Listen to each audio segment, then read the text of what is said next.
మనం ఎవ్వరికి ఏ సంజాయిసి ఇవ్వక్కర్లే చెల్లి. వచ్చినారుగా ఉంటారంతే. కాదనే హక్కు ఎవ్వరికీ లే.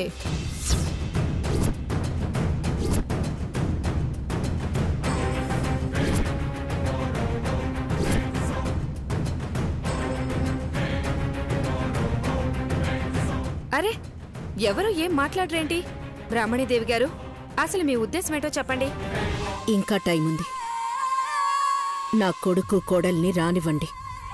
అరే, ఈడ పెద్ద మనుషుల్ని నిల్చోబెట్టి కొడుకు కోళ్లు రావాలంటవేంది? నీకోసం ఎవ్వరు పనులు మానుకొని ఈడనే ఉండరు. నువ్వు చెప్పాల్సిందేదో చెప్పు, మేం తేల్చుకోవాల్సిందేదో తేల్చుకుంటాం. అరే, నీకు చెప్తుంటే సమజైతలేదా? మా బావ మృదులా వస్తారు, అప్పుడు నీ లెక్కలు తేల్తాయి. వాళ్ళకి ఓపికుంటే ఉండమని చెప్పు, లేకుంటే పొమ్మని చెప్పు.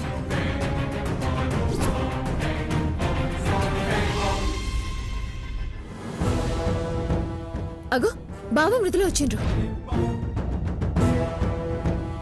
బావా, మృదుల చూసిండ్రా ఈ కనక మీడేం చేస్తుందో?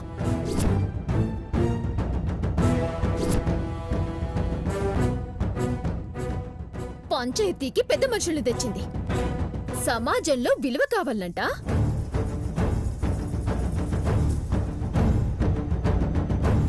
ఆస్తిలో వాటా కావాలంట. ఏదో తెలుసుకోవాలని పోయిండ్రు కదా, తెలిసిందా? మొత్తం మొత్తం బయట పెట్టండి. ఈ కనక మీడికెళ్ళి నోరు పూసుకొని బయటికి పోవాలి. గట్లనా? ఏది చెప్పమను. వాళ్ళకేం తెలిసిందో, ఏం బయట పెడతారో పెట్టమను. బావా చెప్పు బావా.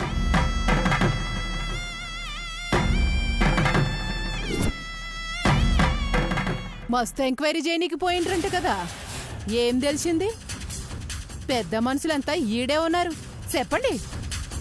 నాది తప్పుంది, నాకే హక్కు లేదని తేల్తే ఇప్పుడే నోరు మూసుకొని పోతా.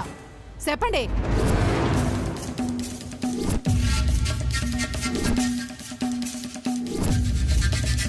చెప్పన్నయ్యా, పోతానంటోంది కదా, ఇదే మంచి ఛాన్స్.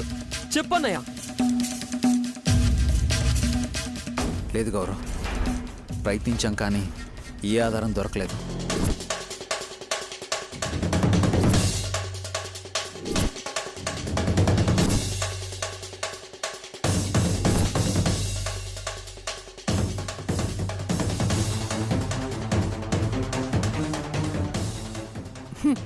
గాది ఏ ఆధారాలు దొరకలే. ఎట్లా దొరుకుతాయి? ఏమన్నా ఉంటే కదా దొరకనీకి. గిప్పుడు దాల్చండి. ఈయన నన్ను పెండ్లాంగా ఒప్పుకోవాలే, ఈ ఆస్తిలో వాటా ఇవ్వాలే.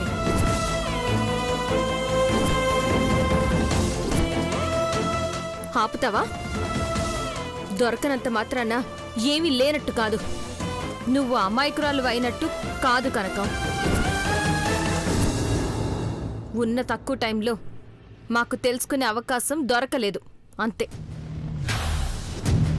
కానీ నువ్వు ఆడుతున్నదంతా నాటకం. నీ చెల్లి పెళ్లిని అడ్డు పెట్టుకుని ఆస్తి మొత్తం కాజేయాలని ప్లాన్ చేస్తున్నావు. చెల్లి పెండ్లా? ఇంకా ఏడుంది పెండ్లి? నా చెల్లిని మాయ చేసి తీసుకుపోయి బంగారం లాంటి సంబంధం చెడగొట్టిండ్రు కదా. గంతా కలిసి మా జీవితాన్ని నాశనం చేయాలని చూస్తుండ్రు. ఇప్పుడు కరీంనగర్ పోయి నేనేదో చేసిందని నన్ను బద్నాం చేయాలని చూస్తుండ్రు. లేదు కనుక, నువ్వు నిజంగానే తప్పు చేశావు. జరిగింది యాక్సిడెంట్ కానే కాదు.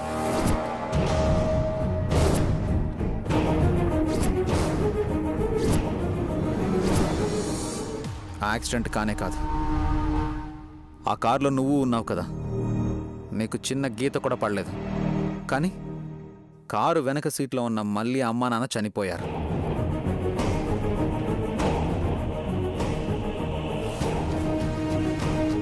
అసలు నీ భర్త ఏమైనట్టు? కారులో డ్రైవర్ ఏమైపోయాడు? ఇదంతా నువ్వు పక్కాగా చేసిన ప్లాన్ కనకం.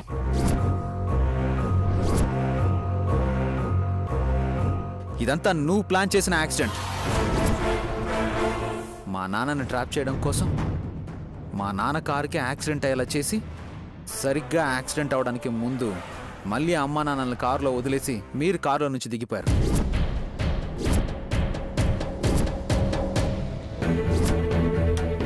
వాళ్ళు చనిపోగానే నీ నాటకం మొదలుపెట్టావు. మా నాన్న నిన్ను పెళ్లి చేసుకునేలా డ్రామా చేశావు.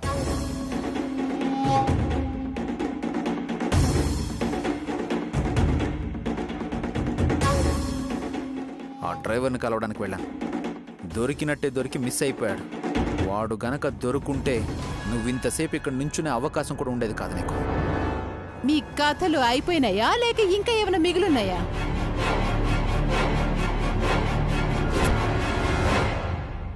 విన్నారు కదా, పెద్ద సినిమా కథనే అల్లకొచ్చిండ్రు. ముందే గీ పెద్ద మనిషి కారు వచ్చిందని తెలుసుకొని కావాలనే కారు అడ్డం పెట్టి మేం దిగిపోయినామంట.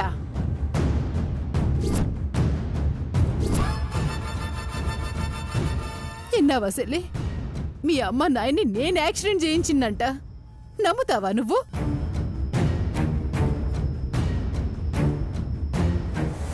ఇట్లాంటి మాయ మాటలు చెప్పే నీ పెండ్లి చేస్తామని తీసుకుపోయిండ్రు కదా.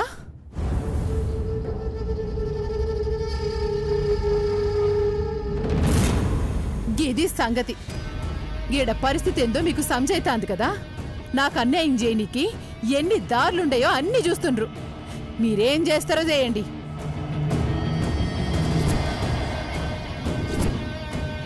చూడండి బ్రాహ్మణిదేవి గారు, ఇలాంటి పరిస్థితుల్లో చాలా నిందలు ఆరోపణలు వస్తూ ఉంటాయి. కానీ ఆధారాలు లేందే ఎవ్వరూ ఏది నమ్మరు.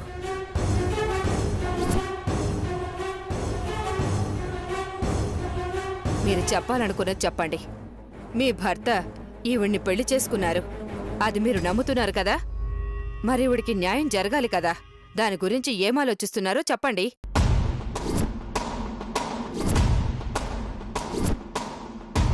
అరే, ఈవిడ నాటకం ఆడుతుందని చెప్తుంటే మళ్ళీ ఏం ఆలోచిస్తున్నారో చెప్పమంటున్నారేంటి? అన్ని ఆధారాలు ఉన్నాయి, దొరకడానికి టైం పడుతుంది. ఇంకా ఎంత టైం కావాలి? ఆల్రెడీ మీ అత్త ఒక టైం ఫిక్స్ చేసింది కదా. ఎప్పుడో ఆరైంది. గా మనసులో ఏముందో గా మనిషి ఏం చెప్పుద్దో చెప్పని.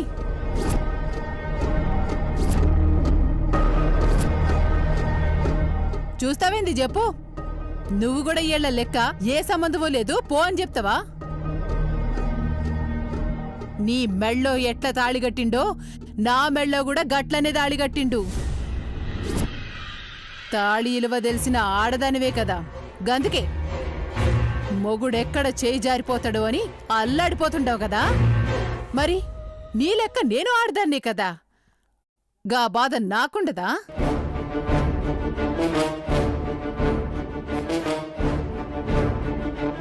సరే, ఒక్క విషయం అడుగుతా చెప్పు.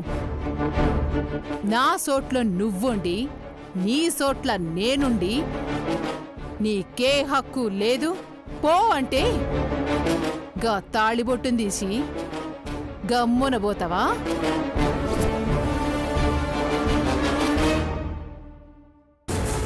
నేనైతే పోను. నాకి తాళి కావాలే, తాళి కట్టిన మొగుడు కావాలి. లేదని తేలితే పానాలు వదిలేస్తా గాని నా మొగుడినైతే వదిలేది లేదో.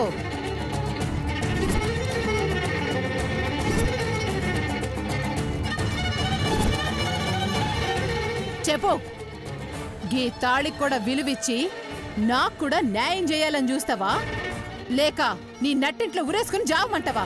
ఏం చేయమంటావో చెప్పు.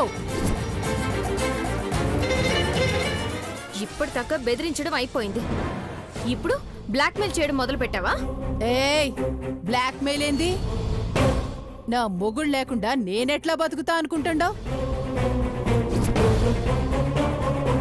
కాదని మీ అత్తని ఒక్క మాట చెప్పాను, ఏడ్నే గిప్పుడే ఊరేసుకొని చేస్తా.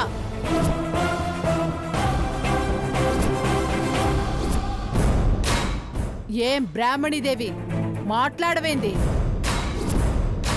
గీ సమాజంలో ఇలువ, గీ ఆస్తిలో వాటా, గీ రెండు కావాలే. వచ్చేటట్టు చేస్తావా సావుమంటవా?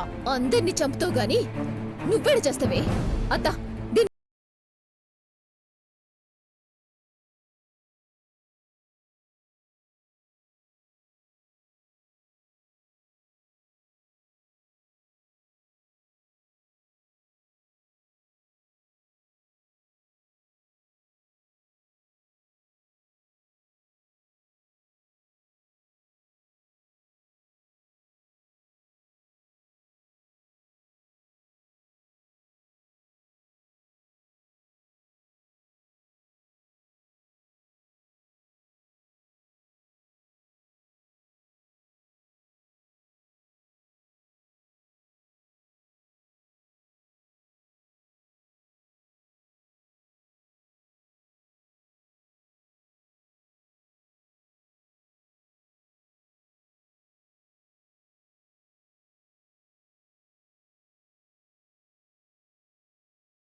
ఇప్పటికే ఈ కనకం వల్ల మా పరువు మొత్తం బజార్న పడింది. ఈ మాత్రం ప్రశాంతంగా కూడా ఉండనివ్వరా?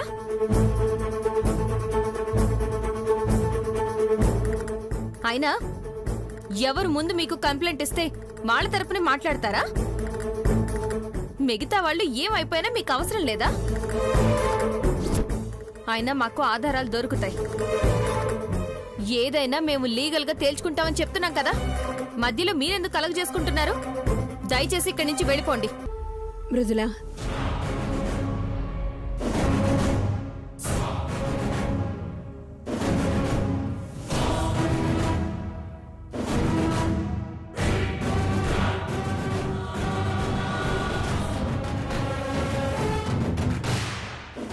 ఎవ్వరూ ఎక్కడికి వెళ్లాల్సిన అవసరం లేదు.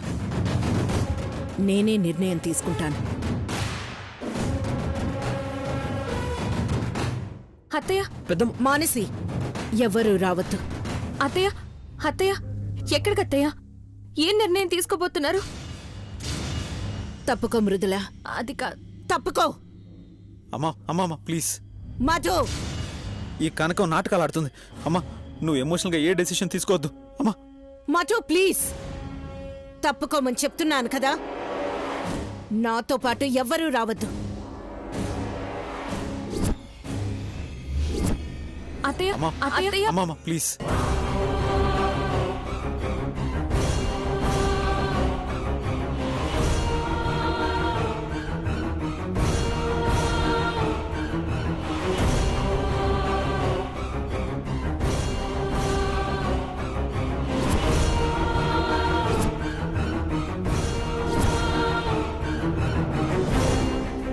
గంత ఆవేశంగా పోయింది. నేను ఊరేసుకొని చేస్తా అన్నా కదా అని లోపల గదూరేసుకొని సచ్చుద్దా? సస్తే దరిద్రం పోయిద్ది.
చెప్పండి బ్రాహ్మణీదేవి గారు. అందరం మీ నిర్ణయం కోసం ఎదురు చూస్తున్నాం. అందరికీ న్యాయం జరిగేలా మీరు నిర్ణయం తీసుకుంటే ఎవరికి ఏ సమస్య ఉండదు. చెప్పండి, మీ నిర్ణయం ఏంటి? ఇలాంటి పరిస్థితులు ఏ ఆడదైనా ఏ నిర్ణయం తీసుకుంటుంది? బాధని భరించలేక చస్తుంది.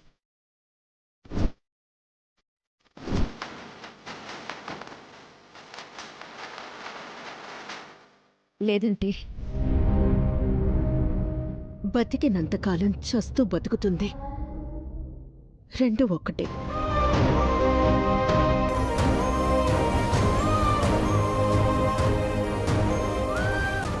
అత్తయ్య, మాట్లాడి మృదుల. అనుకోకుండా జరిగిందో, కావాలనే చేశారు, లేదా ఎవరన్నా కుట్ర పన్నితే జరిగిందో, ఎలా జరిగినా చివరికి ఫలితం ఒక్కటే. నా భర్త నాకు కాకుండా పోవడం.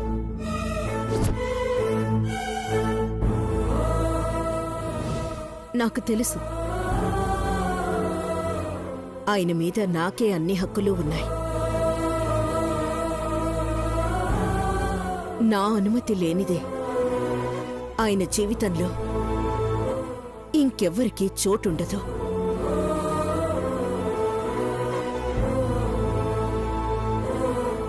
చోటు దక్కించుకోవాలని చూసినా వాళ్ళని పొమ్మనే హక్కు, అధికారం నాకున్నాయని మీక్కూడా తెలుసు.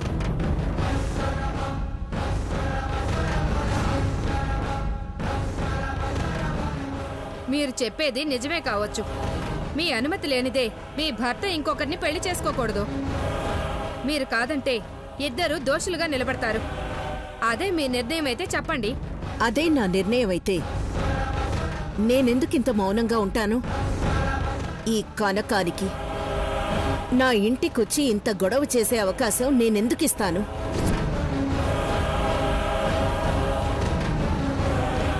నన్ను బజారు కీడుస్తాను అంటుంటే తిరిగి ఆ పని నేనెప్పుడో చేసుండేదాన్ని. ఇలా జరిగిందని ఎప్పుడైతే తెలిసిందో అప్పుడే నా జీవితం అయిపోయింది.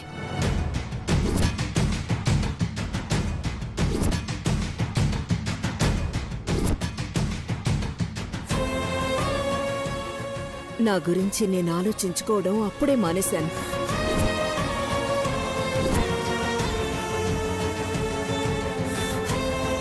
నేను ప్రాణానికి ప్రాణంగా ప్రేమించిన నా భర్త తన జీవితంలో ఇంకొక ఆడదానికి చోటిచ్చారని తెలిసాక భార్య స్థానం కోసం నేను పోటీ పడాలా?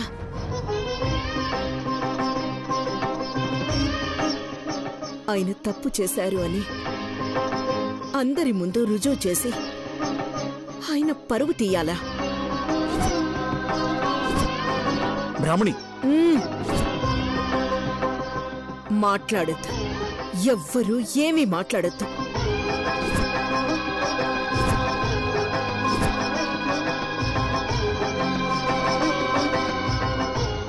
ఆయన పరువు మర్యాదలకి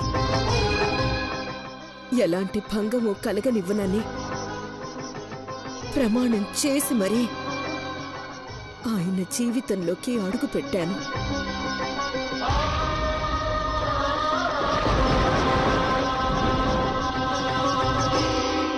ఇప్పుడు నా స్థానం కోసం ఆయన పరువు ఎలా తీస్తాను? అదే జరిగితే నేను బతికున్నా చచ్చినట్టే లెక్క.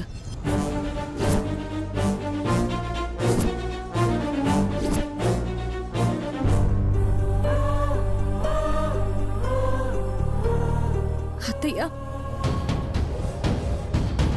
మీ మాటలు వింటుంటే మీరేదో తీసుకోకూడని నిర్ణయం తీసుకున్నట్టున్నారు. వద్దత్తయ్య,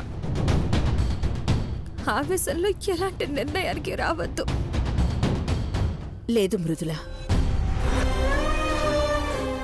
ఆవేశంలో నిర్ణయం తీసుకున్న దాన్నే అయ్యుంటే గుళ్ళో వీళ్ళని అలా చూసినప్పుడే నిర్ణయం తీసుకునుండేదాన్ని.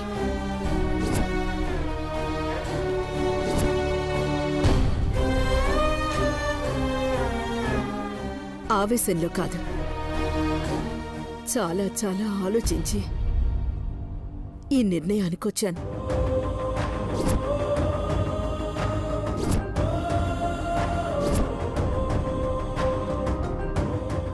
నా నిర్ణయం చెప్పే ముందు మీ నోటి నుంచి నేను వినాలనుకుంటున్న ఒకే ఒక్క మాట.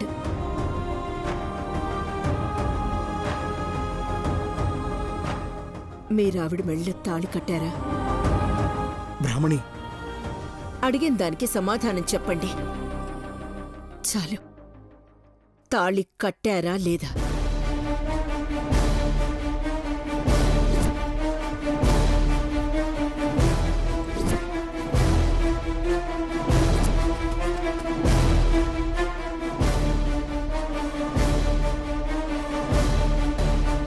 అత్తయ్య, అసలేం ఆలోచిస్తున్నారు మీరు? తాళి కట్టారు, కానీ ఏ పరిస్థితుల్లో కట్టారో చెప్పారు కదా.